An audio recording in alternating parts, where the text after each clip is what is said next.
High রে mobile, তুই কতই কিছু না খালু। প্রথমত স্বামী স্ত্রীর সম্পর্কটা খালু, রেডিও খালু, টিভি খালু, পত্রিকা খালু, টর্চ লাইট খালু, ক্যালকুলেটর খালু, ক্যামেরা খালু, ভিসিআর টিভি খালু, সিনেমা হলটা তাও খালু, কম্পিউটার ল্যাপটপ খালু, আয়না খালু, হাত ঘড়ি খালু, সবশেষে অ্যালার্ম ঘড়িটাও খালু, রাতের ঘুমটাও খালু, অল্প বয়সে চোখটাও ছানি ফেললু, আর লেখাপড়া তো খালুই খালু, সাথে মূল্যবান সময়টাও খালু। মেলা মানুষে বলে আমি শুনেছি কিডনি বেচা বলে আইফোনও কিনেছে, তাহলে তুই কিডনিটাও খালু। বউ সংসার স্বামী তো খাইছি, বউ স্বামীর মধ্যে শতাশতির মতন সম্পর্ক সৃষ্টি করেছি। আগের স্বামী স্ত্রীরা আত্মীয় একসাথে শুয়ে থাকা কতই না কিচ্ছা কাহিনী গল্প গুজব করতো, কত হাসি আনন্দ করতো। আর এখন মোবাইল খাটের উপর ওই কোনাতে একজনা এই কোনাতে একজনা, মাঝখানে এক রাশ দূরত্ব, মনের মধ্যে কোনো মিল নাই। সংসার করতে হবে তাই করছে। স্বামী স্ত্রীক ভাল লাগে না, স্ত্রী স্বামীক ভাল লাগে না, সবাই মোবাইলের ভিতরে আসক্ত। মোবাইলের ভিতরে যে গ্লাসে খেলে ওগুলাক ভাল লাগে। স্বামী অন্যের বইয়ের চাকচিক্য ভাল লাগে, আর স্ত্রী অন্যের স্বামীর কথাবার্তা চালচলন এগুলা ভাল লাগে। হাই রে কি যুগ পড়লো রে, মোবাইলে তামান খাইলো রে। আগের দিনগুলা কি ভালোই আসলো।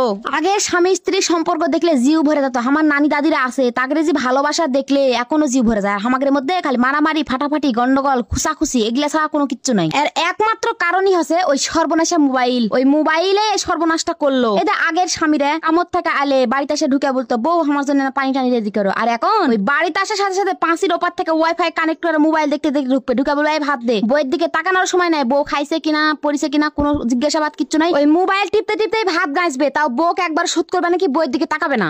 আবার এদিকে এসে দেখো আগের যুগের বইয়েরা স্বামী এলে কি যত্ন সেবা, আদর যত্ন, ভালোবাসা, হাত পা ধুতে তো গাম চাইলে বসে থাকতো। এখন বাইরে স্বামীরা বলে যে ভাত দে, বলবে তুই তুই পারলে তুই খা, তুই জানিস না ভালো লাগে না, বেশি পেট পেড়াবো না আমার সাথে, জানিস না আমার মন মেজাজ ভালো নাই। আবার এই বইয়ের মন মেজাজ ভালো না থাকার আবার কারণ কি শুনো, ওই মোবাইল। ওই ওই মোবাইলের ভিতরে দেখে মানুষের বউ বর, মানুষ ফুল দেয়, চকলেট দেয়, ওই সিনেমা হলত ঘুরতে যায়, ভালো ভালো খিলে, ভালো ভালো পিন দেয়। ওগুলা তো আর পারে না। ওগুলা যে ওরা ভিডিওর জন্য করে এটা তো আর আমরা বুঝি না ভাই। আমরা কি মনে করি ওদের স্বামীরা কত ভালো, আর আমাদের স্বামীরা আমার কিছু দেয় না। কিন্তু বাস্তবতা কি, বাস্তবতা তো বড় কঠিন। আমাদের স্বামীরা আমাদের জন্য সারাদিন কষ্ট করে, বেচারা সময় পায় না আমার সাথে ভালো করে কথা বলতে। কিন্তু আমরা তো আর ওটা বুঝি না। আমরা মোবাইলেরটা দেখে চোখত মুহ লাগে যায়, তখন আর নিজের ঘরেরটা ভালো লাগে না। এই এগুলা দুঃখ হয়েছে বাড়ি বাড়ি। এই দুঃখ গুলা হয়েছে মোবাইলের কারণে, খালি মোবাইলের জন্য। মোবাইলও যে এতই ফিল্টার মারে মারে মিয়ারা এই টিকটক বানাছে, এই টিকটক দেখে দেখে আমাদের স্বামীকে খামা করে ভাল লাগে না। আমাদের মুখত মাস্তা লাগে, মুখত বরুণ লাগে, বউ কালো লাগে, বউ চেমড়ে চেমড়া লাগে, বউ মোটা লাগে না, বউয়ের চুল ভাল লাগে না, কিচ্ছু ভাল লাগে না। ওই ফিল্টার মাগুলা কি ভাল লাগে। এগুলাই হয়েছে এখন সংসারের মেল সমস্যা, বুঝেননি?